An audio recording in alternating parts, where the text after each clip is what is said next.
Questão 146, prova amarela. Em um condomínio, uma área pavimentada, que tem a forma de um círculo, com diâmetro medindo 6 metros. É cercado por grama. A administração do condomínio deseja ampliar essa área mantendo seu formato circular e aumentando em 8 metros. 8 metros o diâmetro dessa região, mantendo o revestimento da parte já existente. O condomínio dispõe em estoque de material suficiente para pavimentar mais 100 metros quadrados de área. O síndico do condomínio irá avaliar se esse material disponível será suficiente para pavimentar a região a ser ampliada. Ponto. Utilize 3 como aproximação para π.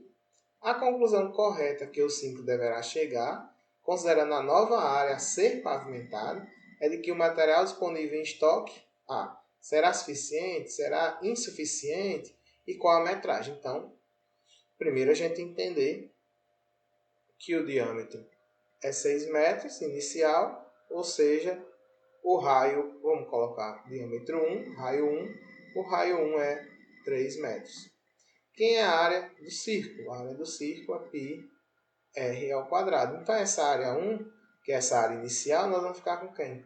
π vezes 3 ao quadrado. E ele pede para adotar π como 3. Então, 3 vezes 9, nós vamos ter 27 metros quadrados inicialmente.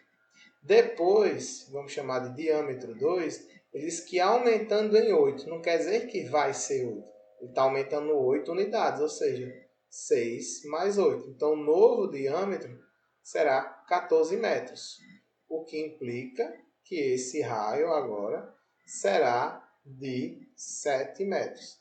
Vamos calcular a área nova, vamos chamar de A2, mesmo jeito, πr ao quadrado, agora π é 3, o raio é 7 ao quadrado, vamos ficar com 3 vezes 49, que vamos ter 3 vezes 9, 27, 7, a 2, 3 vezes 4, 12, com 2, 14, 147 metros quadrados final.